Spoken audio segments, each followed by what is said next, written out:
Good morning प्यारे बच्चों। Last video में हमने यहां तक कवर किया था, यहां तक। यहां पर से स्टार्ट है वी, हम। हैव टुडे, आज। बीन गिवन, आज हमें दिया गया है।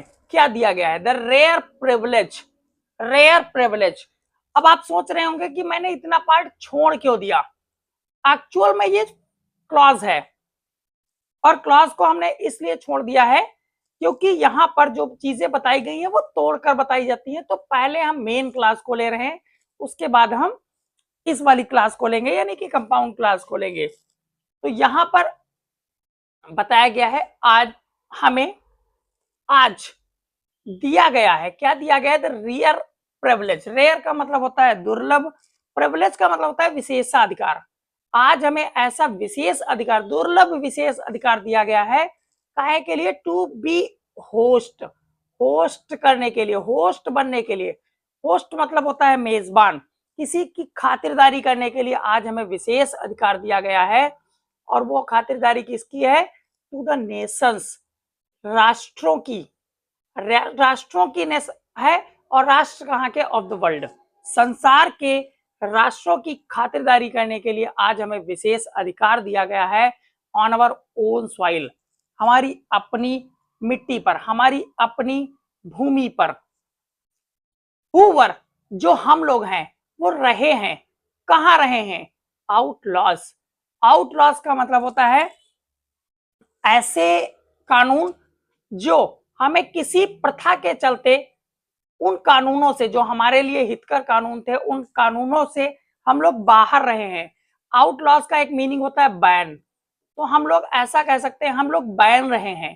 कहां से बैन रहे हैं? पूरे संसार से बैन रहे हैं।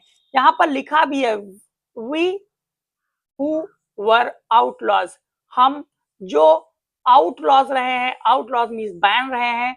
किसके चलते हुए? Because of its policy of apartheid. तो अपार्थाइड की पॉलिसी थी, अपार्थाइड की जो पॉलिसी साउथ अफ्रीका में चलती थी, उसी पॉलिसी के चलने के कारण हमें बैन कर दिया गया था। और ये policy many countries had earlier broken of diplomatic relations with south Africa.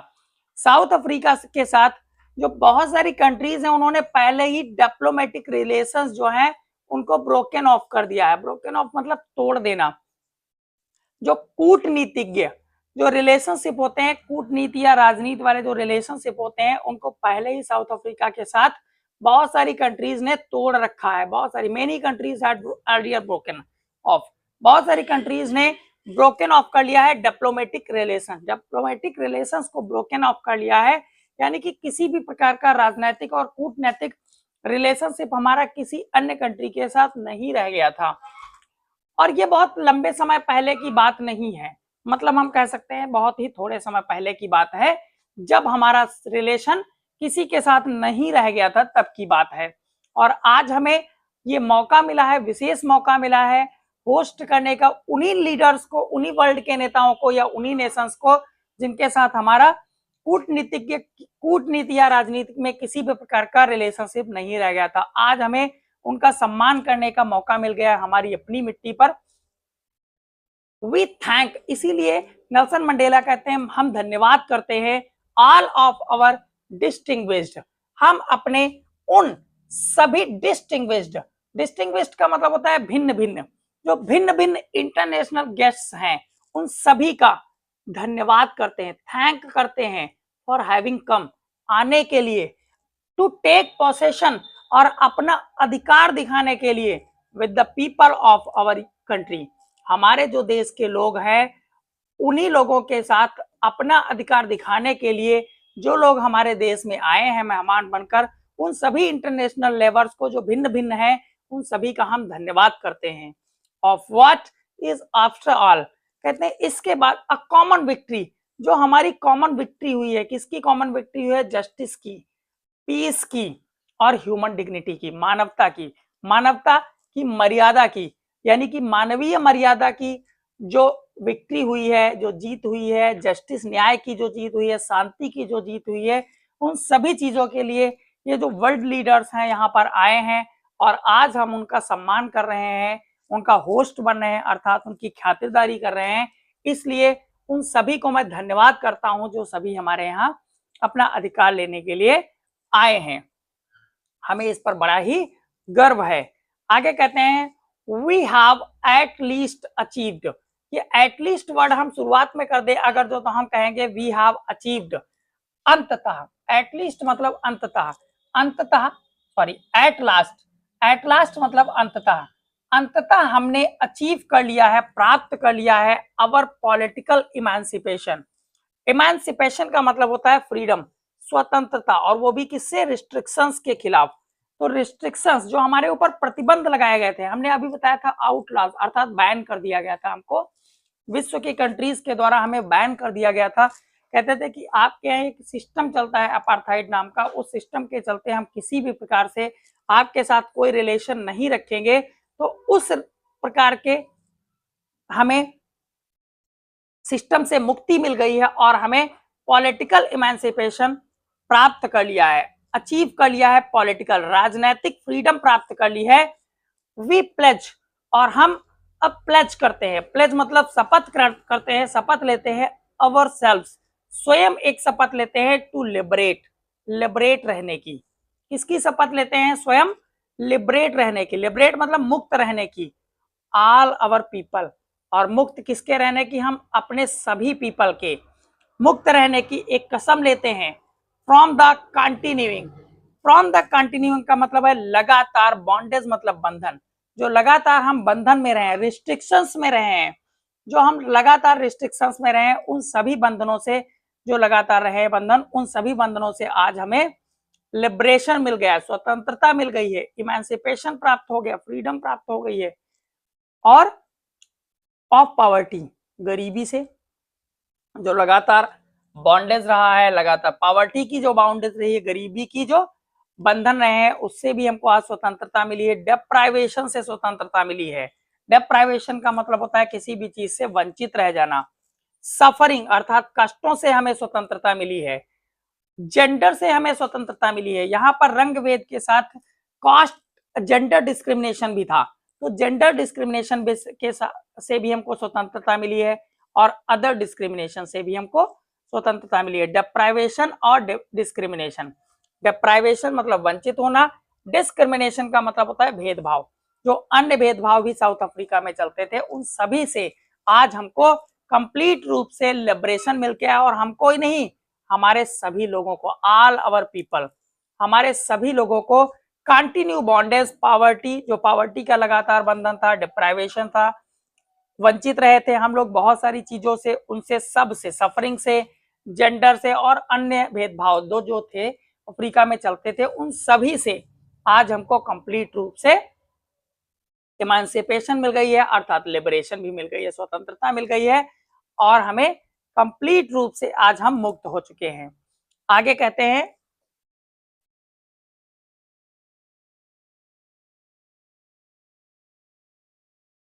Never never and never again, कभी नहीं, कभी नहीं और कभी नहीं दोबारा, दोबारा कभी नहीं।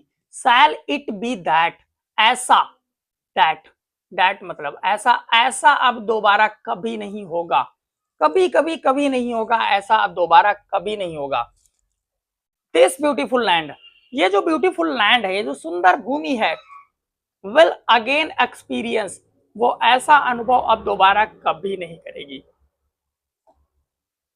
The operation of one by another, जो एक के ऊपर दूसरे का जो अत्याचार हुआ है, ऐसा अनुभव अब हमारी भूमि पर कभी नहीं होगा, बिल्कुल कभी नहीं होगा। ये बात रिपीट करते हुए बोलते हैं, और क्या बोलते हैं नेल्सन मंडेला जी? बोलते हैं द सन, जो सूर्य, शैल नेवर सेट, जो सूर्य एक बार उदय हुआ है, अब उसे हम कभी अस्त नहीं होने देंगे, या वो कभी नहीं अस्त होगा। On so glorious a human achievement, जो बहुत ही शानदार ह्यूमन अचीवमेंट हमको प्राप्त हुआ, यानी कि मानवों का जो अचीवमेंट मतलब होता है किसी भी चीज को प्राप्त करना, जो चीज मानव ने प्राप्त करी है, उसके सूर्य को हम कभी भी नहीं अस्त होने देंगे, या हम कभी भी, वो सूर्य अस्त नहीं होगा, हम ऐसे ही कह सकते हैं, कभी भी सूर्य वो अस्त नहीं होगा। जो ग्लोरियस ह्यूमन अचीवमेंट का आज हमको मिला है वो कभी नहीं अस्त होगा। लेट फ्रीडम रेन, रेन मतलब होता है शासन करना।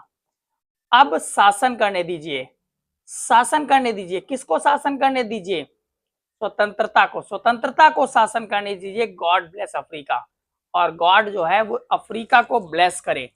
कभी भी अब दोबारा साउथ अफ्रीका में इस प्रकार का डिप्राइवेशन ना हो, इस प्रकार का बॉन्डेज ना हो। तो इन सभी चीजों से आज अफ्रीका को मुक्ति मिल गई है। और ये दिन था जिस दिन ये शपथ लेते हैं, यानी कि इनकी पार्टी जीतती है और शपथ लेती है। हम उस दिन की बात कर रहे हैं। और ये कौन सा दिन था? ये दिन था हमारा 10th में। ये दिन था हमारा 10th में। जिस दिन की बात है उसी 10th में को ये शपथ लेते हैं और ये सारी चीजें बताते हैं। अब इसके आगे हमको पढ़ाई करनी है, आगे समझना है चैप्टर में आगे ये क्या कहते हैं और क्या करते हैं। तो आगे क्या होता है? अ फ्यू मोमेंट्स लेटर, कुछ ही क्षणों बाद, अ फ्यू मोमेंट्स लेटर, कुछ ही क्षणों बाद, वी ऑल लिफ्टेड, हम जितने लोग भी वहां पर बैठे हुए थे उस यूनियन बिल्डिंग्स में, वहां पर होता क्या है, हम सभी ने अपनी आंखों को ऊपर उठाया। इन ऑफ, ऑफ का मतलब होता है अमेज, अमेजमेंट, आश्चर्य। आश्चर्य में हमने सभी ने अपनी आंखों को ऊपर उठाया। एज अ स्पेक्टिकुलर एरी, और जो स्पेक्टिकुलर एरे था कहाँ का? South Africa, south African jets का। स्पेक्टिकुलर एरे क्या होता है? N impressive display. N impressive display का मतलब होता है बहुत ही प्रभावशाली प्रदर्शन। जो बहुत ही प्रभावशाली साउथ अफ्रीकन जेट्स का प्रदर्शन था, उसको देखने के लिए हम सभी ने अपनी आंखों को ऊपर उठाया। और जेट्स का ही ये नहीं थे केवल था प्रदर्शन, हेलीकॉप्टर्स भी थे, ट्रूप कैरियर्स भी थे, रोड जो दहाड़ रहे थे इन अ परफेक्ट फॉर्मेशन, एक बहुत ही अच्छे सटीक फॉर्मेशन के साथ over the union buildings, union buildings के ऊपर जो गरज रहे थे, जो दहाड़ रहे थे, उसका बहुत ही अच्छा फॉर्मेशन के साथ वो सभी दहाड़ रहे थे। It was not only a display, ये केवल एक प्रदर्शन नहीं था। किसका प्रदर्शन? अ पिन पॉइंट प्रिसिशन का, एक बिल्कुल सटीक तालमेल के साथ जो प्रदर्शन दिखाया गया था। सिर्फ ये उतना ही नहीं था जो मिलिट्री फोर्सेस के द्वारा किया गया था, सिर्फ ये इतना ही नहीं था, इसके अलावा भी कुछ था। But a demonstration of militaries loyalty, ये एक प्रदर्शन था। किसका प्रदर्शन था? मिलिट्री की लॉयल्टी का, वफादारी का। और ये मिलिट्री की वफादारी किसके प्रति थी? तो डेमोक्रेसी के प्रति थी। तो जो डेमोक्रेसी के प्रति वफादारी दिखा रहे थे मिलिट्री के जवान और वहां के ऑफिसर्स, ये इसका प्रदर्शन था। ना कि सिर्फ और सिर्फ पिन पॉइंट प्रिसिशन, सटीक चीजों को दिखा देना, प्रदर्शित कर देना, सिर्फ इसका नहीं था प्रदर्शन। ये था मिलिट्री की वफादारी का, जो डेमोक्रेसी के प्रति वफादारी दिखानी थी उसी के लिए था। और ये डेमोक्रेसी के प्रति वफादारी जो थी वो एक नए नेशन के लिए थे, नए गवर्नमेंट के लिए थी, जो नई नई गवर्नमेंट इलेक्ट हुई थी, that had been freely fairly elected, जिसे बिल्कुल मुक्त रूप से और फेयरली मतलब किसी भी बिना धांधली के, बगैर गड़बड़ी के, उचित तरीके से जिसे सेलेक्ट किया गया था, यानी कि चुना गया था, ऐसी गवर्नमेंट के प्रति वो वफादारी का एक बहुत बढ़िया प्रदर्शन था, डेमोन्स्ट्रेशन था। सिर्फ सटीकता का ये डेमोन्स्ट्रेशन नहीं था। It is not only the demonstration of that pin point precision, ये केवल और केवल पिन पॉइंट प्रिसिशन का डिसीजन प्रदर्शन नहीं था, डिस्प्ले नहीं था, ये था डेमोन्स्ट्रेशन गवर्नमेंट के प्रति, जो नई नई फ्रीली और फेयरली इलेक्टेड गवर्नमेंट थी उसके प्रति गवर्नमेंट वफादारी का ये एक प्रदर्शन था। ओनली मोमेंट्स बिफोर, केवल कुछ क्षणों पहले की बात है।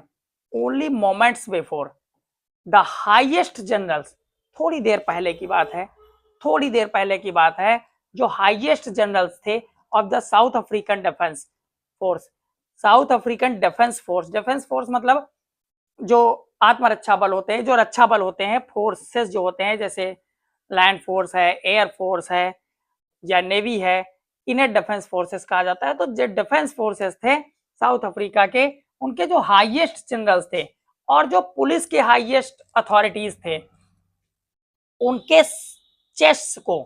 चेस्ट मतलब उनके सीने को बेड एक्ट किया गया था। बेड एक्ट का मतलब होता है सजाया जाना। किससे सजाया गया था? विद रिबन्स से सजाया गया था और मेडल्स से सजाया गया था। यानी कि उनके सीनों पर मेडल्स लगाए गए थे, उनके सीने पर रिबन्स लगाए गए थे। From days gone by saluted me, जिन्होंने मुझे सल्यूट भी किया था, उसी दिन की बात है, उन्होंने मुझे सल्यूट भी किया था और प्लेज ली थी। प्लेज मतलब शपथ ली थी। देयर लॉयल्टी, अपनी वफादारी की उन्होंने शपथ भी खाई थी। आई वॉज नॉट अनमाइंडफुल, मैं भूला नहीं था। आई वॉज नॉट अनमाइंडफुल, मैं भूला नहीं था। ऑफ द फैक्ट, वो मुझे फैक्ट नहीं भूला हुआ था।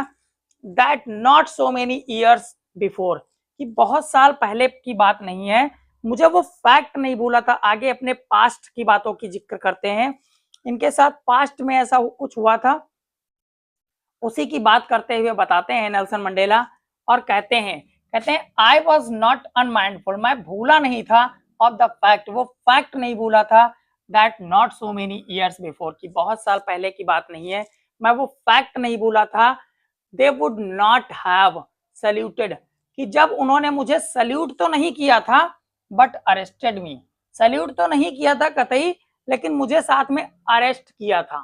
सल्यूट नहीं किया था, लेकिन मुझे अरेस्ट कर लिया था। वो ये वही जनरल्स और ये वही मिलिट्री के ऑफिसर्स हैं और ये वही पुलिस के लॉयल्टीज हैं, डिग्निटरीज हैं, जिन्होंने आज मुझे सल्यूट किया है और साथ में अपने ईमानदारी की, लॉयल्टी की कसम भी खाई है मेरे सामने। उन्होंने ही मुझे अरेस्ट किया था, ये मैं भूला नहीं हूं। फाइनली, अंततः, अ चैवरॉन ऑफ इम्पाला जेट्स, जो इम्पाला जेट्स का एक पूरा का पूरा चैवरॉन था। चैवरॉन का मीनिंग होता है a pattern in the shape V, जो वी शेप होता है ऐसे, इस शेप में इम्पाला जेट ऐसे उड़ रहे थे, एक फॉर्मेशन बनाकर, इस शेप में ऐसे फॉर्मेशन बनाकर उड़ रहे थे सभी के सभी इम्पाला जेट। एक जैसे मान लीजिए एक यहाँ पर है, एक यहाँ पर है, एक यहाँ पर है, एक यहाँ पर है, ये इस प्रकार से उड़ते नजर आ रहे थे इम्पाला जेट्स। जो वो क्या कर रहे थे? लेफ्ट कर रहे थे, छोड़ रहे थे स्मोक ट्रेल, अपने पीछे एक स्मोक की ट्रेल छोड़ रहे थे, मतलब पीछे अपने धुआं छोड़ रहे थे। और वो धुआं किस कलर का था? ब्लैक का था। कुछ जेट्स ब्लैक धुआं छोड़ रहे थे, कुछ रेड और कुछ ग्रीन और कुछ ब्लू और कुछ गोल्ड, इतने कलर का वो धुआं छोड़ रहे थे अपने पीछे of the new south African flag. और ये सारे के सारे जो कलर दिए गए हैं, 5 कलर दिए गए हैं, black, red, green, blue and gold, ये पांचों कलर कहाँ के हैं? साउथ अफ्रीका के नए फ्लैग के। जो साउथ अफ्रीका में नया नया फ्लैग बनाया, उसी फ्लैग में 5 कलर हैं। इन पांचों कलर के पीछे वो इम्पाला जेट जब उड़ रहे थे, तो पैटर्न बनाकर वी शेप में जब उड़ रहे थे, ये हर अपना धुआं ऐसे छोड़ रहा था, हर जेट तो अपना धुआं छोड़ रहा था। और ये जो धुआं था वो अलग अलग कलर का था, और ये अलग अलग कलर कहाँ से लिए गए थे? तो साउथ अफ्रीका के नेशनल फ्लैग से लिए गए थे, जो उस समय नया नया बना हुआ था। द डे वॉज सिंबलाइज्ड, ये जो दिन था ये प्रतीक था। किसका? मेरे लिए प्रतीक था, फॉर मी, ये मेरे लिए प्रतीक था। By the playing of our 2 national anthems, ये मेरे लिए जो दिन था वो प्रतीक था। The playing of 2 national anthems, हमारे पास उस दिन 2 नेशनल एंथम थे। एक नेशनल एंथम वो था जो वहां की व्हाइट गवर्नमेंट का था, व्हाइट गवर्नमेंट का जो नेशनल एंथम था, और एक हमारे पास कौन सा था? जो नई नई ब्लैक गवर्नमेंट स्थापित हुई थी, जो बिना भेदभाव की जो नई नई गवर्नमेंट जीती थी, उस गवर्नमेंट का दोनों के पास अपना अपना नेशनल एंथम था। And the vision of whites, जो विजन था व्हाइट्स का गाने का, वो क्या था? एनकोसी सिकेलेल आई अफ्रीका। और जो ब्लैक्स का सिंगिंग था, मतलब जो ब्लैक का नेशनल एंथम था, वो था डाइस्टम। तो ये दोनों नेशनल एंथम थे। तो old national anthem of Republic, और जो ये डाइस्टम नेशनल एंथम था, ये इनका पुराना, जब रिपब्लिक पहले हुआ करता था इनका देश, मतलब सदैव से गुलाम थोड़ा ना था, इसके पहले गुलाम नहीं था, ये आजाद था। तो ये जो नेशनल एंथम था डाई स्टेम, ये तभी से लिया गया था। तो इसीलिए कहते हैं ऑल्दो दैट डे, उस दिन जो दोनों ग्रुप थे neither group new the lyrics of the anthem, तो उनमें से दोनों ग्रुप लिरिक नहीं जानते थे एंथम की। एंथम मतलब जो हमारा पुराना एंथम था डाई स्टेम, उसकी लिरिक दोनों नहीं जानते थे, ना तो व्हाइट्स जानते थे और ना ही ब्लैक जानते थे। व्हाइट्स इसलिए नहीं जानते थे क्योंकि उनके पास अपना एक नेशनल एंथम था, उसकी जानते थे। लेकिन जो नया बना डाई स्टेम, ये था तो बहुत पुराना, लेकिन उस समय के हो सकता है लोग ना हो, तो वो लोग नहीं जानते थे, इसका जो लिरिक है वो नहीं जानते थे। इसीलिए कहा गया है कि दोनों ग्रुप उस समय नहीं जानते थे लिरिक एंथम की। दे वंस डेस्पाइज्ड, क्योंकि उन्हें डेस्पाइज्ड किया गया था। डेस्पाइज्ड का मतलब होता है had a very low opinion of, जिनके बारे में बहुत ही कम कोई चिंता करता हो, ऐसे व्यक्ति, तो वो बहुत ज्यादा डिस्पाइज्ड रहे थे। दे वुड सून नो, जल्दी ही से वो जान जाएंगे, क्या जान जाएंगे, इसके लिरिक को, और उसे याद कर लेंगे बाय हार्ट, मन से उसे याद कर लेंगे और मन में उसे बसा लेंगे। तो ऐसा राष्ट्रपति जी, जो नए नए राष्ट्रपति इलेक्ट हुए हैं, वो कहते हैं। आगे क्या कहते हैं, आगे कहते हैं on the day of the inauguration, उस इनॉग्रेशन के दिन आई वॉज, मैं था, ओवरवेल्म्ड, ओवरवेल्म्ड का मतलब होता है वसीभूत होना। किससे वसीभूत थे, with the sense of history. वसीभूत का मतलब होता है जब कोई व्यक्ति किसी भी चीज के बारे में बहुत ज्यादा विचार कर रहा होता है, बहुत ज्यादा सोच रहा होता है और उसी में खो जाता है, तो इस प्रकार के भावनाओं को हम ओवरवेल्म्ड कहते हैं। तो ये ओवरवेल्म्ड थे with the sense of history, history के सेंस से ये ओवरवेल्म्ड थे, यानी कि हिस्ट्री में ये खोए हुए थे। जो हिस्ट्री में इनके साथ घटित हुआ था उसमें ये बिल्कुल विचारशील थे। इन द फर्स्ट, और ये हिस्ट्री किसकी थी, first decade of 20th century, 20th century के फर्स्ट डिकेड की बात है। जो 20th सेंचुरी होती है वो स्टार्ट होती है 1901 से 1910 तक रहती है। फर्स्ट डिकेड यहां से यहां तक रहता है, फर्स्ट डिकेड, तो ये उसी टाइम की बात है, first decade of 20th century. ये फर्स्ट डिकेड की बात है 20th सेंचुरी के 20वीं शताब्दी के पहले दशक की बात है। A few years after the bitter Anglo Boer war, जो बिटर एंग्लो बोर वार हुआ था, यानी कि जो एंग्लो बोर वार हुआ था, उस बोर वार के कुछ ही सालों बाद की बात है, यानी कि इस सन की बात है। और जो बिटर एंग्लो वार हुआ था वो इससे भी पहले हुआ था। And before my own birth, और किसके पहले की बात है, मेरे जन्म से पहले की बात है। तो यहाँ पर दो चीजें हमको सीख लेनी है। क्या सीख लेना है, एक तो सीख लेना है हमको एंग्लो बोर वार, जो एंग्लो बोर वार हुआ था इसकी डेट थी 1899 में ये स्टार्ट हुआ था और ये युद्ध चला था 1902 तक, 1902 तक ये युद्ध चला था एंग्लो बोर वार, एंग्लो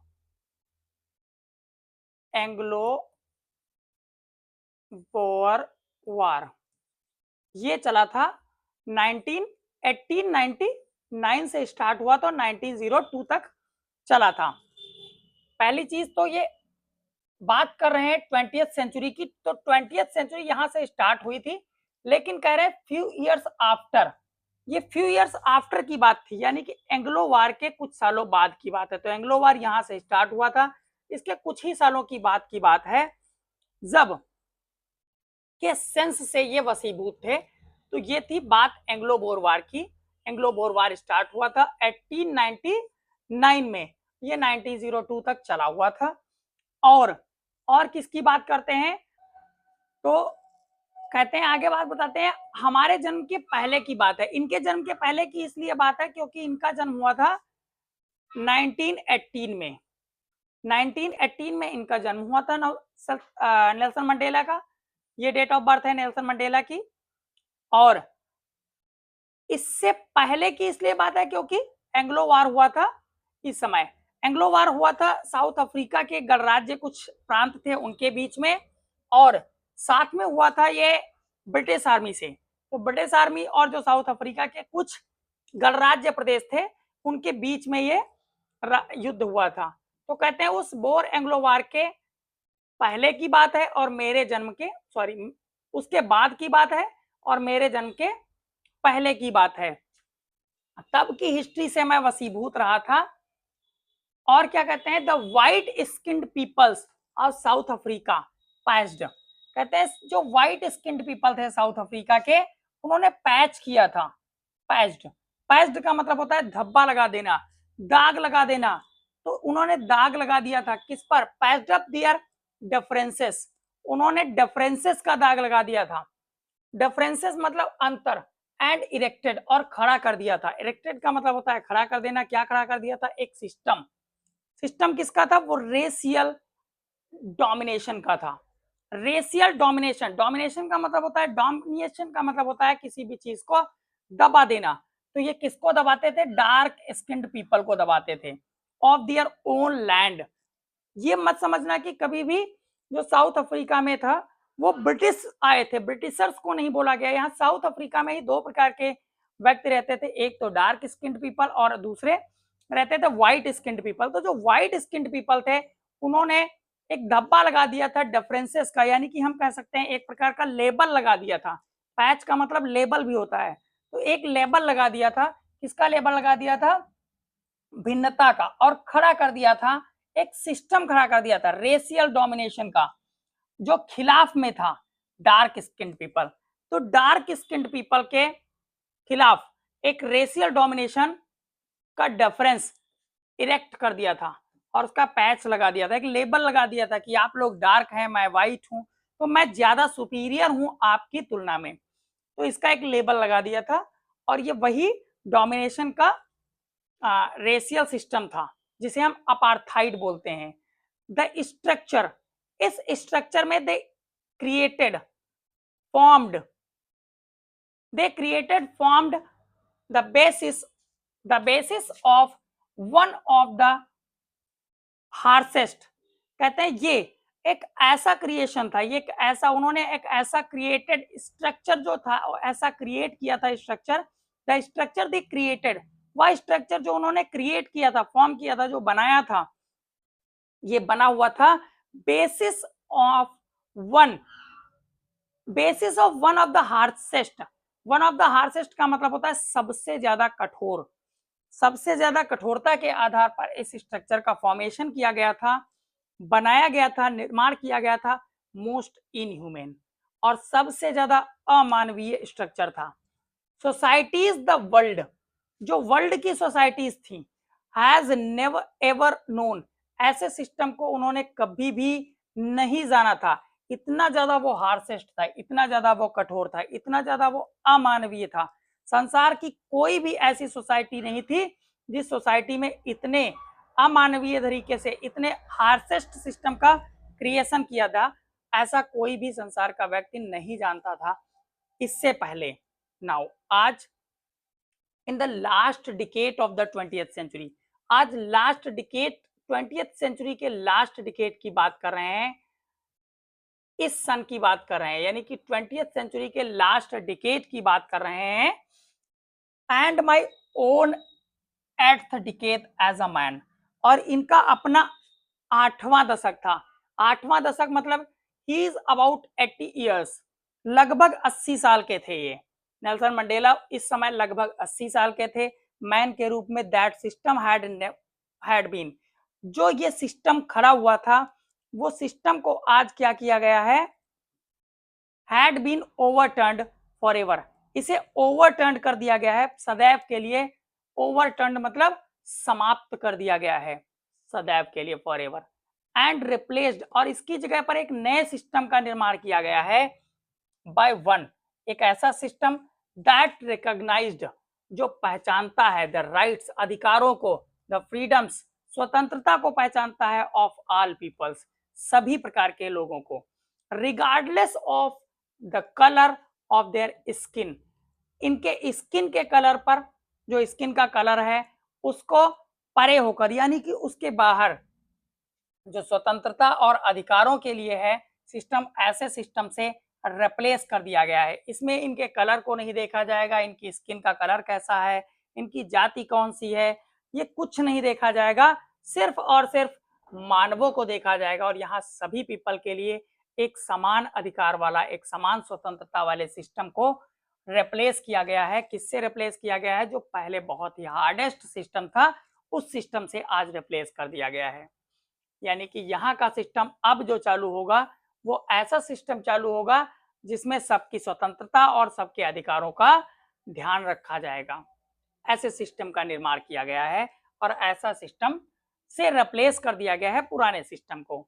आगे कहते हैं दैट डे, उसी दिन, had come about through the unimaginable sacrifices. That day, उसी दिन, हैड कम, आता है, अबाउट थ्रू, उन्हें के बीच से आता है, क्या आता है? द अनइमेजिनेबल सेक्रीफाइसेस, जो अकल्पनीय, अनइमेजिनेबल का मतलब होता है अकल्पनीय, अकल्पनीय बलिदानों से जो ये सिस्टम निकल कर आया है वहां से, उसी सिस्टम को यहाँ पर अप्लीकेबल किया गया है, अप्लाई किया गया है of thousands of my people, और इसमें बलिदान दिया गया है थाउजेंड्स ऑफ माई पीपल का। और ऐसे सिस्टम को बनाया गया है, तभी बनकर निकल, मतलब वहीं से ये निकल कर आया है। और हम उन बलिदानों को, जो अनइमेजिनेबल है, अकल्पनीय बलिदान जो थाउजेंड्स ऑफ माई पीपल का दिया गया है, उन्हीं में से ये सिस्टम बन के निकल कर आया है बाहर। पीपल हु सफरिंग, लोग जिनकी जो कष्ट थे, सफरिंग्स थे, एंड करेज, जो जिनका करेज था, कैन नेवर बी काउंटेड, कभी गिना नहीं जा सकता है। इतना उनमें करेज था, इतने उन्होंने कष्ट सहे हैं, उन कष्टों को कभी गिना नहीं जा सकता है। और उनका जो करेज था, उनके जो कष्ट थे, उनको कभी रिपे नहीं किया जा सकता है। उन्होंने इतना कष्ट सहा है, इतने ज्यादा धैर्यवान थे, इतने ज्यादा बहादुर थे, इतने ज्यादा साहसी थे, उसे कभी काउंट नहीं किया जा सकता है, ना ही उसे कभी रिपे किया जा सकता है। I left that day, I felt that day, मैं महसूस करता हूं उस दिन, as I have on so many other days, जैसा कि मैंने महसूस उस दिन किया, वैसा ही मैंने कई दिन पहले भी ऐसा महसूस किया है। मतलब मैं अक्सर ऐसा महसूस किया कर सकता हूँ, क्या महसूस करता हूँ? That I was simply the sum of all those African patriots, मैं तो केवल एक साधारण रूप का उन सभी के, सभी अफ्रीकन पैट्रियट्स का केवल और केवल योग हूँ। Who had gone before me, जो मेरे पहले जा चुके हैं। अर्थात इनके कहने का मतलब है बहुत सारे लोग जो मेरे पहले अपना बलिदान दे चुके हैं, मैं तो उनका एक अंश मात्र सा हूँ, मैं तो उनका केवल एक, सिर्फ उनमें जोड़ लिया जाता हूँ, मैं तो साधारण रूप से उनमें जोड़ लिया जाता हूँ और कुछ नहीं हूँ इसके अलावा। That long and noble line ended and now begin again with me, जो श्रेष्ठ और जो लंबी लाइन थी, श्रेष्ठ और जो लंबी लाइन थी, वो इंडेड हो गई, खत्म हो गई और मुझसे स्टार्ट हो गई। ये कहने का मतलब है इनके कि मुझसे ही स्टार्ट हुई, मुझ पर ही खत्म हुई और मुझसे ही नई लाइन स्टार्ट हुई वहीं से। और ये नई लाइन खत्म किस पर हुई? यानी कि मैं केवल अपने आप को बलिदानित नहीं कर पाया और मेरे आगे जितने भी लोग थे वो सब ने अपना अपना बलिदान दे दिया, केवल मैं ही अपना बलिदान अपने जीवन का नहीं कर पाया। और ये लाइन मुझसे ही स्टार्ट हुई है दोबारा फिर से।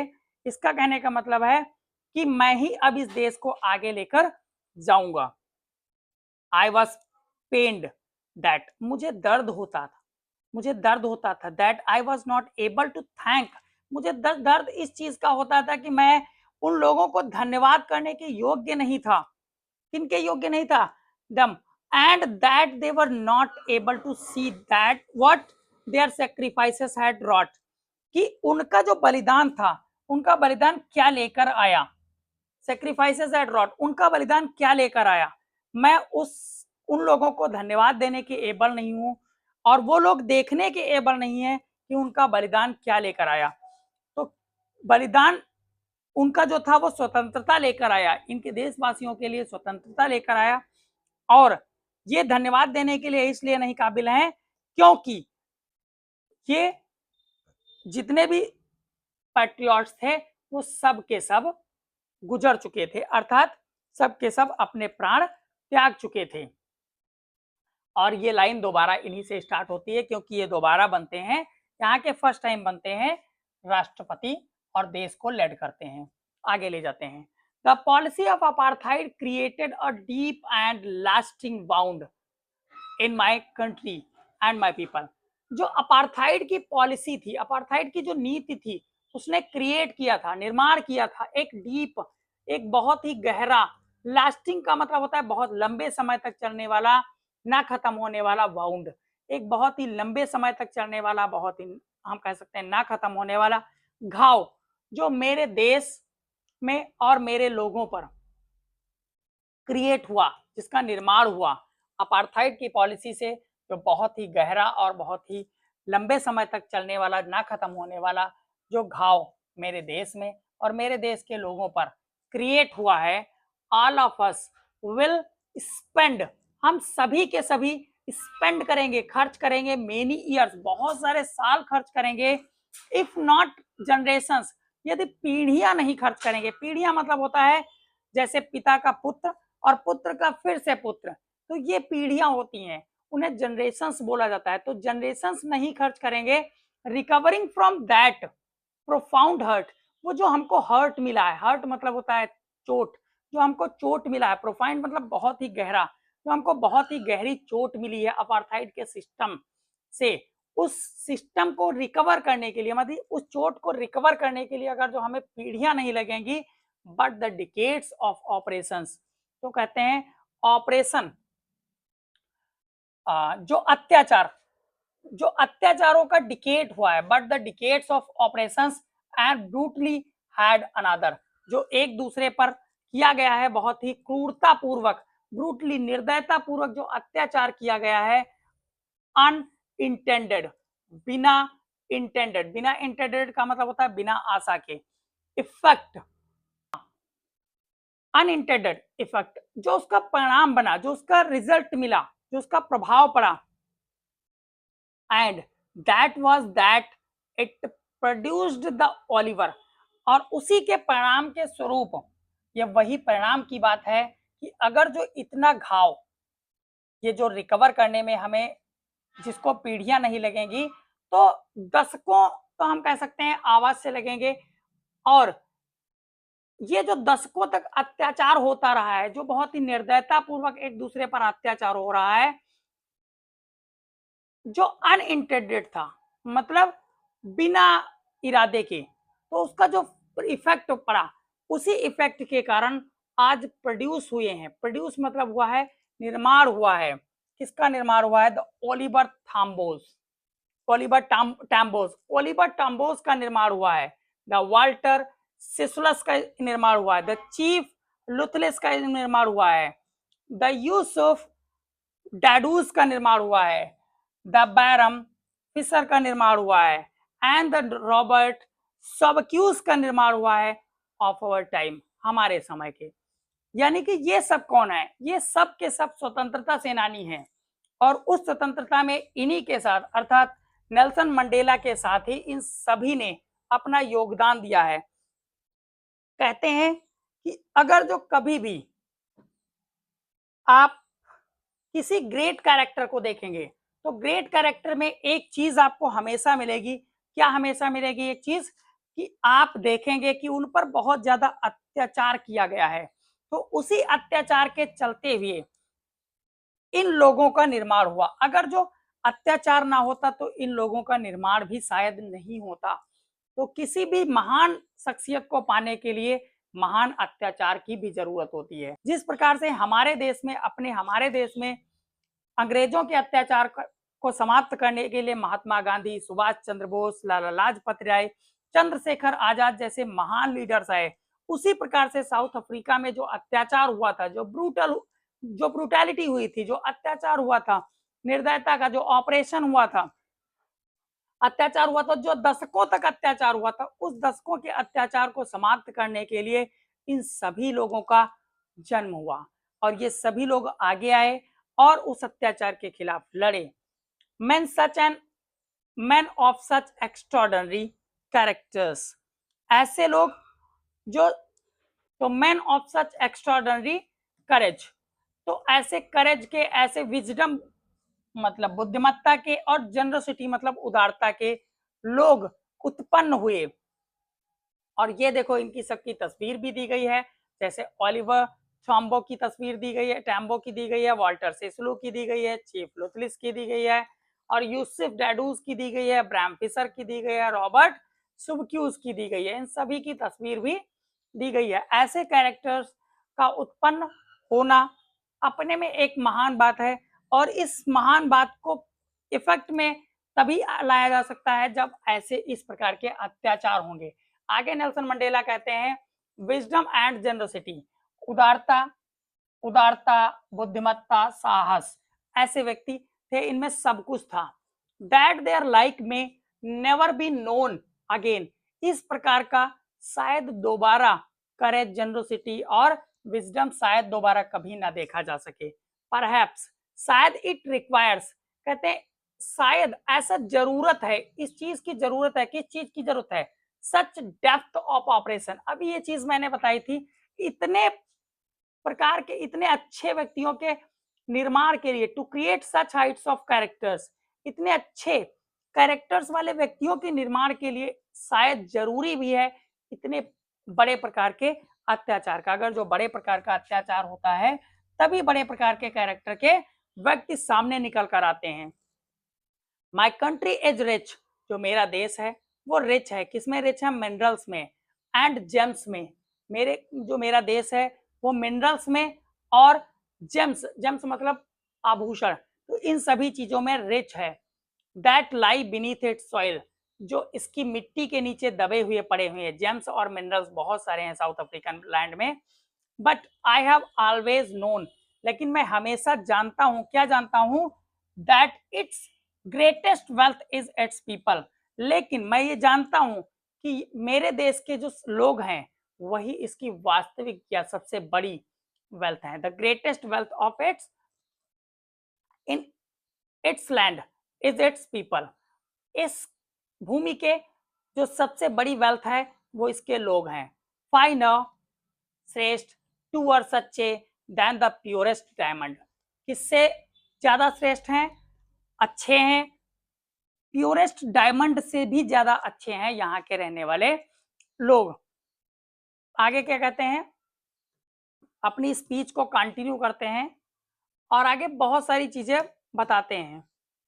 इसके आगे कहते हैं it is from these comrades in the struggle, from these comrades, it is from these comrades, comrades का मतलब होता है साथ में रहने वाले व्यक्ति, साथी, तो ये स्ट्रगल में, इस संघर्ष में मेरे कॉमरेड्स के साथ, दैट आई लर्न, मैंने सीखा, क्या सीखा, अपने कॉमरेड्स से इस स्ट्रगल में मैंने सीखा, क्या सीखा, the meaning of courage, meaning of करेज सीखी है।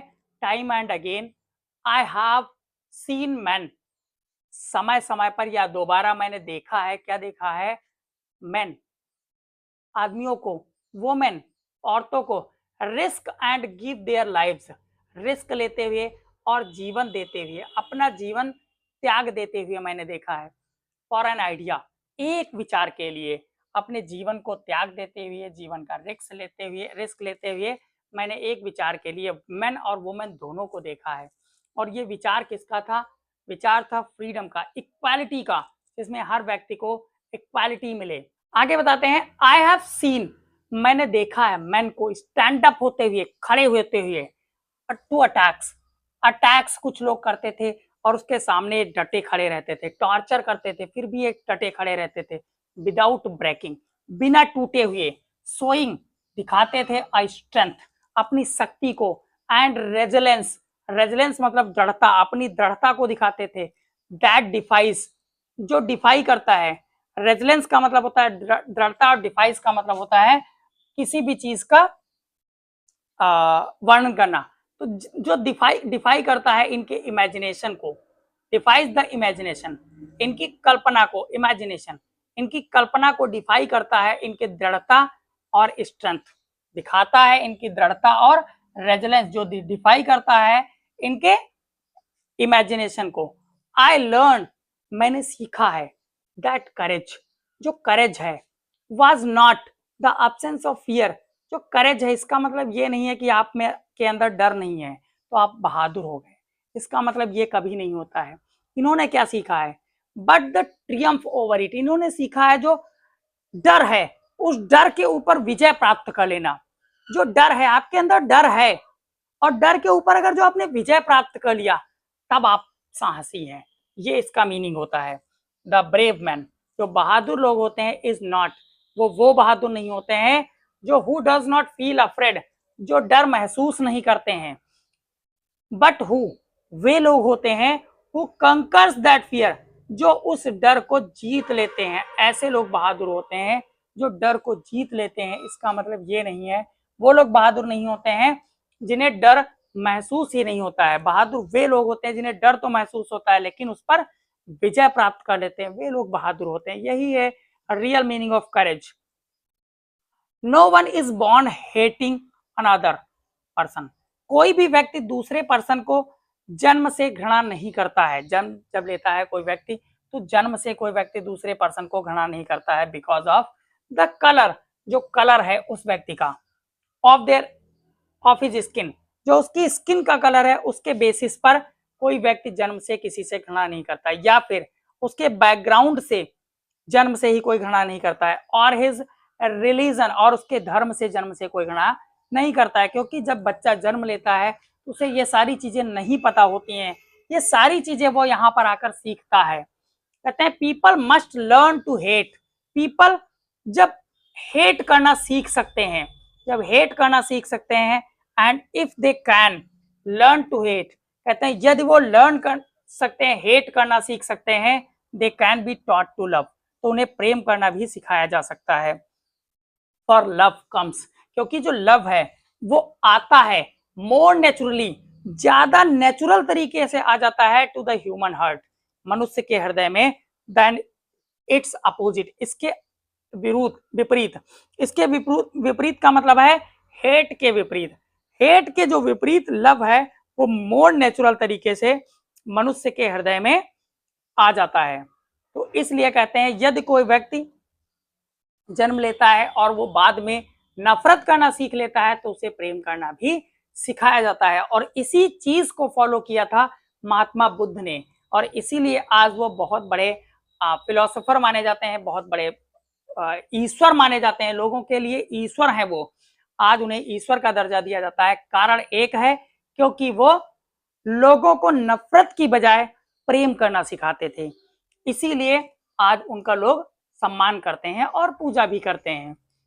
कहते हैं even in the grimmest time in prison, आगे बताते हैं जो सबसे गंभीर समय था, ग्रीमियस्ट टाइम था हमारे जेल में, व्हेन, जब ये जेल में थे तो उस गंभीर समय में भी, when my comrades and I were pushed, जब मेरे साथी और मैं पुश किया जाता था, पुश का मतलब होता है पीटा जाना, टू आवर लिमिट्स, हमारी लिमिट्स के बाहर पीटा जाता था, जब हमें हमारी जितनी भी सीमा है सहन करने की उस सीमा से जब ज्यादा हमें पीटा जाता था, आई वुड सी, तब मैंने देखा था, क्या देखा था, अ ग्लिमर ऑफ ह्यूमैनिटी, एक चमक देखी थी, एक हल्की सी झलक देखी थी मानवता की। किसमें देखी थी, in one of the guards, एक गार्ड में, एक गार्ड में जो वहां पर जेल में गार्ड की नौकरी करता होगा, उसकी आंखों में इन्होंने एक मानवता की झलक देखी होगी।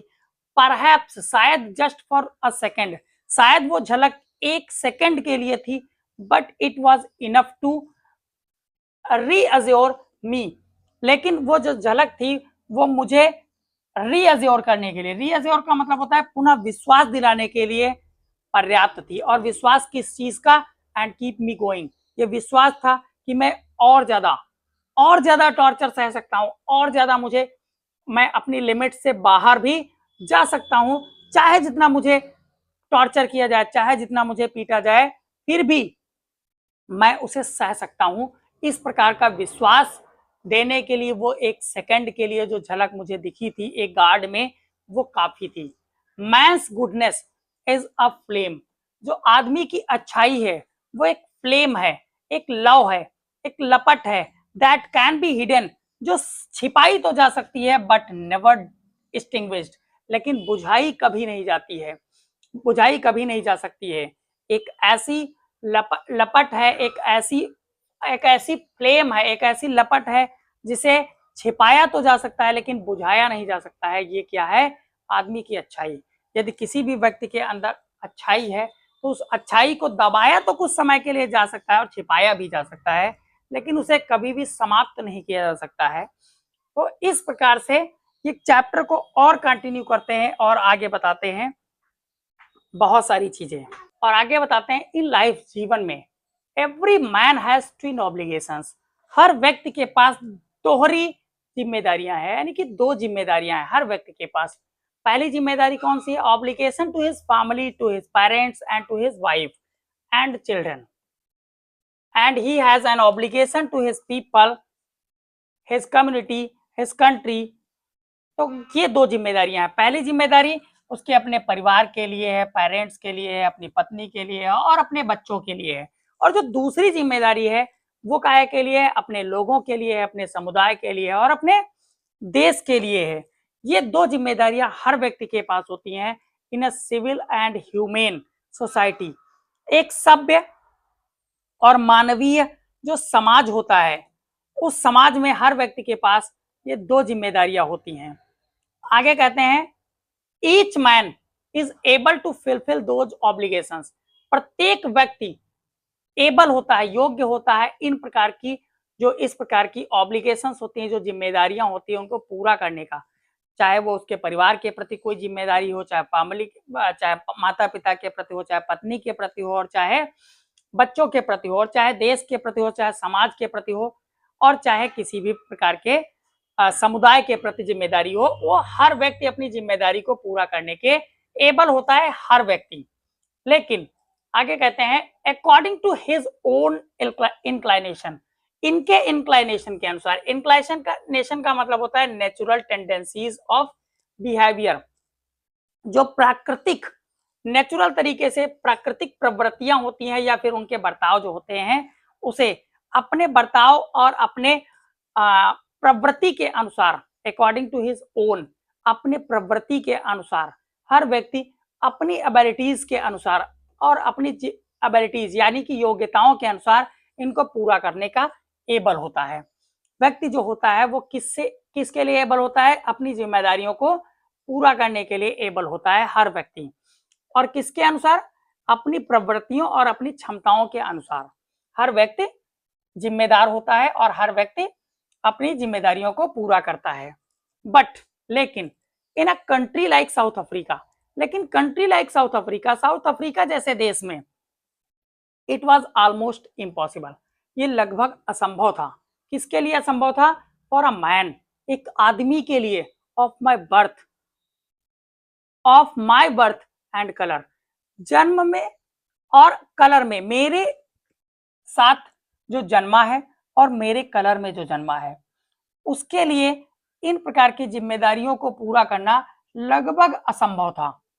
To fulfil both of those obligations, इन दोनों जिम्मेदारियों को पूरा करना, जो व्यक्ति मेरे में समुदाय में जन्म लिया है, जो इसने मेरी कलर में जन्म लिया है, उस व्यक्ति के लिए दोनों जिम्मेदारियों को पूरा करना लगभग असंभव था। इन साउथ अफ्रीका, साउथ अफ्रीका में man of colour who attempted, a man of colour means the blacks, तो जो ब्लैक्स थे, जो अटेम्प्ट करते थे, जो प्रयास करते थे टू लिव, जीवित रहने का, एज अ ह्यूमन बीइंग, मनुष्य की तरह, वाज पनिश्ड, उसे पनिश किया जाता था, दंडित किया जाता था, एंड आइसोलेटेड, और उसे अलग थलग कर दिया जाता था। आइसोलेटेड का मतलब होता है किसी भी व्यक्ति को अलग थलग कर देना, तो आइसोलेट कर दिया जाता था। इसके आगे बोलते हैं इन साउथ अफ्रीका, साउथ अफ्रीका में अ मैन, एक आदमी, हु ट्राइड, जो प्रयास करता था, टू फुलफिल हिज ड्यूटी, अपने कर्तव्यों का पालन करने का, और कर्तव्य किसके प्रति?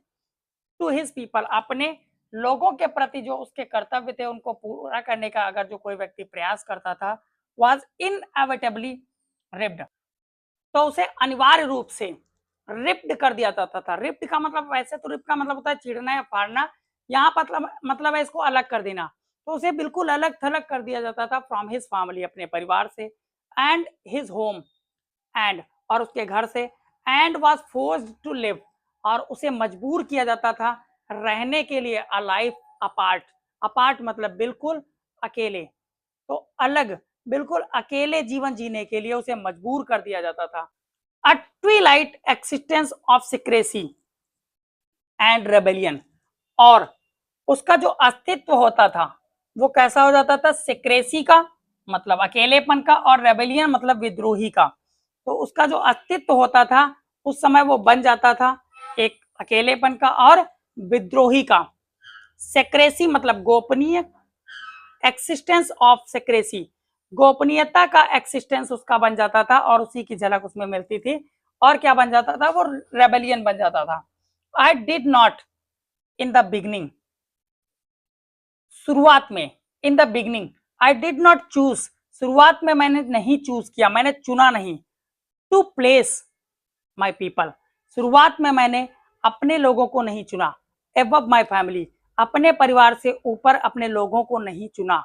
But in attempting to serve my people, लेकिन जब मैंने सोचा कि मुझे अपने लोगों की भी सेवा करनी चाहिए, आई फाउंड, मैंने पाया दैट आई वॉज प्रिवेंटेड, कि मुझे रोका गया, मुझे बंधित किया गया फ्रॉम फुलफिलिंग माई ऑब्लिगेशंस, अपनी जिम्मेदारियों को पूरा करने से मुझे रोक दिया गया, प्रिवेंट कर दिया गया एज अ सन, एक बेटे के तौर पर, एक भाई के तौर पर, एक फादर के तौर पर एंड हस्बैंड, और एक हस्बैंड के रूप में जब मैंने अपनी जिम्मेदारियों को पूरा करने का विचार बनाया तो मुझे रोक दिया गया, मुझे प्रिवेंट कर दिया गया। आगे बताते हैं, I was not born with a hunger to be free, मैंने जब जन्म लिया था तब मैं स्वतंत्र होने की भूख के साथ नहीं जन्मा था। आई वॉज बॉर्न फ्री, मैं स्वतंत्र जन्मा ही था, मैं भूख के साथ नहीं, स्वतंत्र होने की भूख के साथ नहीं जन्मा था, मैं स्वतंत्र ही जन्मा था। फ्री इन एवरी वे, हर तरीके से मैं फ्री था। दैट आई कुड नो, जो कुछ मैं जान सकता था उस सब तरीके से मैं स्वतंत्र था। फ्री टू रन, दौड़ने के लिए in the fields near my mother's hut, मेरी जो माता की झोपड़ी थी उसके पास में दौड़ने के लिए खेतों में बिल्कुल फ्री था। Free to swim in the clear stream, बिल्कुल सब स्वच्छ धारा में तैरने के लिए फ्री था। That run through my village, जो मेरे गांव के पास ही गुजरती थी। फ्री टू रोस्ट मिलीस, मिलीस को रोस्ट करने के लिए, मिलीस का अर्थ होता है भुट्टा मतलब मेज, तो मेज को भुनने के लिए मैं फ्री था। अंडर द स्टार्स, खुले आकाश में, तारों के नीचे। And ride the broad backs of slow moving bulls, जो धीरे धीरे बुल्स चलते थे, उन बुल्स की बैक पर, जो चौड़ी पीठ होती है, उस पर सवारी करने के लिए फ्री था। एज लॉन्ग एज, जब तक, एज लॉन्ग एज जब तक, जब तक आई ओबेड माई फादर, जब तक मैं अपने फादर को ओबे करता रहा। And abided by the customs of my tribe, तो जो मेरी ट्राइब के, मेरे जाति के जो परंपराएं थी, कस्टम्स थी, उनके साथ रहा, अबाइड बाई, जब तक मैं उनसे बंधा रहा, जब तक मैं उनके साथ रहा, तब तक मुझे किसी भी प्रकार की कोई दिक्कत नहीं हुई और मैं सब चीजों से इन मुक्त रहा। आई वॉज नॉट ट्रबल्ड, तब तक मुझे किसी भी प्रकार की कोई मुसीबत नहीं दी गई बाय द लॉज, कानून की तरफ से। और लॉज किसके, ऑफ मैन एंड गॉड, ना तो आदमी के चाहे जो कानून हो और चाहे ईश्वर के बनाए हुए कानून हो, मैं किसी से, किसी में भी प्रकार से, किसी भी प्रकार से मैं बिल्कुल ट्रबल नहीं किया गया था। तो आगे बताते हैं, इट वॉज ओनली व्हेन, ये तो केवल तब की बात है, when I began to learn, जब मुझे ये, मैंने ये सीखा, जब मैंने सीखना स्टार्ट किया, दैट माई बॉयहुड फ्रीडम, जो मेरे बचपन की फ्रीडम थी, स्वतंत्रता थी, वॉज एन एल्यूजन, ये केवल एक भ्रम मात्र थी। व्हेन आई डिस्कवर्ड, जब मैंने ये पता किया, जब मुझे ये पता चला, जब मुझे मैंने खोजा एज ए यंग मैन के रूप में, दैट माई बॉयहुड, जो मेरी दैट माई फ्रीडम, जो मेरी फ्रीडम थी, हैड ऑलरेडी बीन टेकन, जो मेरी फ्रीडम थी वो मुझसे पहले ही छीन ली गई है, फ्रॉम मी, मुझसे छीन ली गई है पहले ही। That I began to hunger for it, और तब मैंने इसके लिए तब मुझे इसके लिए भूख हुई और मैं इसको तलाशने लगा। और ये कैसी फ्रीडम इनको तब चाहिए थी, एट फर्स्ट, तब इनको एक केवल फ्रीडम चाहिए थी एट फर्स्ट, शुरुआत में, एज अ स्टूडेंट, स्टूडेंट के रूप में आई वाच्ड, सॉरी स्टूडेंट के रूप में आई वांटेड फ्रीडम, स्टूडेंट के रूप में इन्हें फ्रीडम केवल चाहिए थी ओनली फॉर माई सेल्फ, केवल मुझे अपने लिए फ्रीडम चाहिए थी। द ट्रांजिटोरी फ्रीडम्स, केवल और केवल ट्रांजिटोरी, ट्रांजिटोरी का मतलब होता है क्षणिक फ्रीडम चाहिए थी। Of being able to stay, और ये क्षणिक फ्रीडम कैसी इनको चाहिए थी, स्टे करने की। आउट एट नाइट, रात में बाहर ठहरने की इनको फ्रीडम चाहिए थी। रीड, पढ़ने के लिए व्हाट आई प्लीज्ड, जो कुछ मुझे पसंद हो पढ़ने की फ्रीडम चाहिए थी।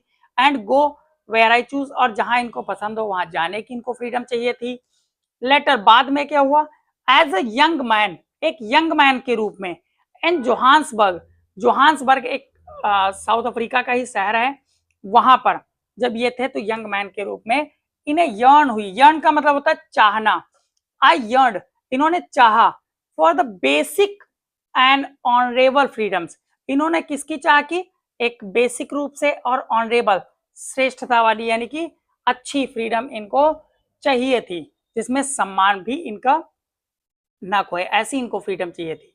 Of achieving my potential, of achieving my potential, of earning my keep, of marrying and having a family, इनको अर्निंग के लिए, इनकी पोटेंशियल शक्ति के लिए, और इनको शादी करने के लिए, इनको और इनको फैमिली रखने की स्वतंत्रता चाहिए थी, और किसी चीज की इनको स्वतंत्रता शुरुआत में नहीं चाहिए थे। The freedom not to be obstructed in a lawful life, और ये एक ऐसी फ्रीडम थी वो जो किसी भी प्रकार से इनको ऑब्स्ट्रक्ट नहीं करती थी, बाधित नहीं करती थी, एक कानूनी यानी कि अच्छा जीवन जीने के लिए, कानूनी रूप से जीवन जीने के लिए इस प्रकार की फ्रीडम में किसी भी प्रकार की इनको कोई दिक्कत नहीं हुई। शुरुआत में इनको सिर्फ ऐसी ही फ्रीडम चाहिए थी, और जैसे जैसे समय बीतता गया वैसे वैसे इनके साथ अलग अलग चीजें घटित हो गई, होने लगी। अब क्या हुआ इनके साथ, बट देन, लेकिन तब तक आई स्लोली सा, मैंने ये देखा, क्या देखा, दैट नॉट ओनली आई, कि मैं ही केवल एक ऐसा व्यक्ति नहीं था जिसकी फ्रीडम छीन ली गई थी, आई नॉट फ्री, मैं ही केवल ऐसा व्यक्ति नहीं था जो फ्री नहीं था, but my brothers and sisters were not free, मेरे भाई मेरी बहन सब नहीं फ्री थे, मतलब कोई नहीं फ्री था। ऐसा मैंने ये भी देखा that it was not just my freedom, ये केवल मेरी स्वतंत्रता की बात नहीं थी, दैट वाज कटेल्ड, जो छीन ली गई थी, जो बाधित करी गई थी, but the freedom of everyone, ये तो हर व्यक्ति की स्वतंत्रता की बात करी गई थी, हर व्यक्ति की स्वतंत्रता को कटेल्ड किया गया था, बाधित कर दिया गया था। रेड्यूस्ड का मतलब होता है कम कर देना, बाधित कर देना। who looked like I did, जैसा मैं दिखता था वैसे ही जितने भी लोग दिखते थे उन सभी की फ्रीडम को कर्टेल्ड कर दिया गया था। That is when, ये तभी की बात है, I joined, मैंने ज्वाइन कर दिया, क्या ज्वाइन कर लिया, the national African Congress, African national Congress को मैंने ज्वाइन कर लिया, तभी की बात है जब मुझे ये पता चल गया कि मेरे भाई बहन और सबकी फ्रीडम, मेरी और मेरे जैसे दिखने वाले जितने भी लोग हैं उन सभी की फ्रीडम को कटेल्ड कर दिया गया है, तब मैंने ज्वाइन किया, क्या ज्वाइन किया, अफ्रीकन नेशनल कांग्रेस को ज्वाइन किया। And that is when the hunger for my own freedom, और तब ये जो भूख थी मेरी अपनी स्वतंत्रता की, बिकेम द ग्रेटर हंगर, ये बड़ी भूख बन गई फॉर द फ्रीडम, किसकी स्वतंत्रता के लिए बड़ी भूख बन गई, फॉर द फ्रीडम, आगे कहते हैं for the freedom of my people, मेरे लोगों की स्वतंत्रता के लिए एक बड़ी भूख बन गई। इट वॉज दिस डिजायर, ये वही इच्छा थी, for the freedom of my people, जो मेरे लोगों की फ्रीडम के लिए अब बन गई। पहले ये सिर्फ और सिर्फ मेरी फ्रीडम के लिए थी, अब ये वही desire, this was this desire, ये वही डिजायर अब किसके लिए बदल गई, मेरे लोगों के लिए, फ्रीडम की स्वतंत्रता के मतलब फ्रीडम के लिए ये चेंज हो गई। To live their lives with dignity, और मेरे लोग जो जीवन जीते हैं वो डिग्निटी के साथ जिए, मर्यादा के साथ जिए, इसके लिए मुझे इनकी फ्रीडम के लिए कुछ ना कुछ करना चाहिए। एंड सेल्फ रेस्पेक्ट, डिग्निटी और सेल्फ रेस्पेक्ट, मर्यादा और आत्मसम्मान के साथ जीवन जिए, इसके लिए मुझे उन लोगों की स्वतंत्रता के लिए भी सोचना था, वही इनकी इच्छा थी। दैट एनिमेटेड माई लाइफ, जिसने मेरे जीवन को एनिमेट कर दिया, एनिमेट का मतलब होता है बदल देना। दैट ट्रांसफॉर्म्ड, जिसने रूप ही परिवर्तित कर दिया मेरे जीवन का। अ फ्राइटेंड यंग मैन, मैं पहले फ्राइटेंड यंग मैन हुआ करता था, मतलब एक ऐसा व्यक्ति हुआ करता था जो बहुत ज्यादा डरता था, इनटू अ बोल्ड वन, अब मैं बहादुर बन गया। That drove a law abiding attorney, law abiding attorney का मतलब होता है, अटॉर्नी का मतलब होता है वकील, लॉ अबाइडिंग का मतलब होता है कानून के अकॉर्डिंग टू जो चलने वाला व्यक्ति था, उसे बना दिया गया, क्या बना दिया गया, एक क्रिमिनल, एक क्रिमिनल बन गया। आज वो एक क्रिमिनल बन गया। क्रिमिनल इसीलिए अपने आप को कहते हैं क्योंकि साउथ अफ्रीका में इनकी जाति में जितने भी लोग रहते थे उन सभी को क्रिमिनल माना जाता था, जो स्वतंत्रता में बाधा डालते, मतलब स्वतंत्रता के लिए मांग करते थे, उन्हें क्रिमिनल समझा जाता था, तो एक क्रिमिनल बन गए। दैट टर्न्ड, जिसने बदल दिया, अ फैमिली लविंग हस्बैंड, एक फैमिली लविंग हस्बैंड को बदल दिया into a man without a home, जिसने एक फैमिली लविंग मैन से बदल कर, मतलब उसी फ्रीडम की भूख ने इन्हें फैमिली लविंग हस्बैंड से बदलकर एक मैन विदाउट अ होम बना दिया, मतलब ये घर के बिना वाले आदमी हो गए। इनके पास अब घर भी नहीं रहेगा, क्योंकि घर में अगर जो ये रहते तो वहां पर जितने भी लोग थे जो इनके खिलाफ थे वो इनको परेशान करते कंटिन्यू। आगे कहते हैं I am no more virtuous, अब मैं बिल्कुल वर्चुअस नहीं रह गया, मैं गुड़ी नहीं रह गया, और सेल्फ सेक्रीफाइसिंग नहीं रह गया।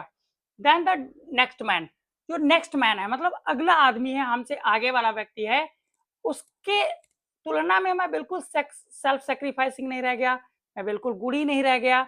बट आई फाउंड, लेकिन मैंने पाया, that I could not even enjoy the poor and limited freedoms, मैंने ये पाया कि मैं बिल्कुल इंजॉय नहीं कर सकता, क्या नहीं इंजॉय कर सकता, लिमिटेड एंड पुअर फ्रीडम्स को इंजॉय नहीं कर सकता मैं बिल्कुल भी, कतई जो बहुत ही लिमिटेड सोर्स में फ्रीडम है और जो बहुत ही बेकार सी फ्रीडम है, मैं उनको कतई नहीं इंजॉय कर सकता। I was allowed, I was allowed when I knew, मुझे अनुमति थी जब मुझे ये पता चला, जब मैं ये जानता था, माई पीपल, जो मेरे लोग हैं वो नॉट फ्री, मुझे अनुमति थी, किस चीज की अनुमति थी, इंजॉय करने की, मेरे पास जो लिमिटेड और पुअर फ्रीडम थी मुझे उसकी इंजॉय करने की अनुमति थी, लेकिन मुझे ये पता था, क्या पता था, मेरे लोग जो हैं वो फ्री नहीं थे, ये मुझे पता था। फ्रीडम इज इनडिविजिबल, जो फ्रीडम है वो इंडिविजिबल है, इंडिविजिबल का मतलब होता है अविभाजित, अविजित, जिसको विभाजित नहीं किया जा सकता है, ऐसी फ्रीडम है। The chains on anyone of my people, जो चेन्स, जो चेन्स, चेन्स का मतलब होता है बंधन की चेन, जो बॉन्डेज था, उस बंधन की जो चेन थी वो मेरे लोगों में से किसी पर भी थी, were the chains on all of them, वही चेन मेरे लोगों के अलावा भी किसी पर थी, वो किस पर थी, वो हर व्यक्ति पर थी, all of them, all of them का मतलब सभी पर, जो मेरे लोगों पर चेन थी बंधन की, वही चेन हर व्यक्ति पर थी। The chains on all my people, जो चेन मेरे सभी लोगों पर थी, मेरे लोगों पर थी, were the chains on me, वो चेन्स मुझ पर भी थी। चेन्स का मतलब है बंधन, अर्थात बॉन्डेज, जो बंधन मेरे लोगों पर थे वही बंधन सब पर थे, जो बंधन मेरे लोगों पर थे वही बंधन मेरे ऊपर भी थे, मतलब वही रिस्ट्रिक्शंस मेरे लिए भी थी जो रिस्ट्रिक्शंस मेरे लोगों के लिए थी। आगे कहते हैं आई न्यू, मैं जानता था, क्या जानता था, that the operation must be liberated just as surely as oppressed, मुझे ये पता था कि जो ऑपरेसर होते हैं, अत्याचारी होते हैं, वो अवश्य लिबरेटेड होते हैं, अवश्य लिबरेटेड होना चाहिए, मतलब अवश्य मुक्त होने चाहिए, just as surely as oppressed, oppressor का मतलब होता है अत्याचार करने वाला और ऑपरेस्ड का मतलब होता है अत्याचार सहने वाला। तो मुझे ये पता था, क्या पता था, कि जो ऑपरेस्ड हैं, जो अत्याचार सहने वाले हैं, वो उतने ही स्वतंत्र होने चाहिए जितने की अत्याचारी, इनका कहने का ये तात्पर्य है। आगे कहते हैं a man who takes away another man's freedom, जो व्यक्ति दूसरे व्यक्ति की स्वतंत्रता को छीनता है is a prisoner of hatred. वो कैदी बन जाता है। किसका कैदी बन जाता है? हेट्रेड का, मतलब घृणा का, नफरत का कैदी बन जाता है। लोग उससे नफरत करने लगते हैं। ही इज लॉक्ड, वो लॉक कर दिया जाता है। बिहाइंड द बार्स, बार्स मतलब सलाखों के पीछे उसे लॉक कर दिया जाता है। Of prejudice, bars of prejudice, prejudice मतलब होता है पक्षपात, घृणा, नफरत।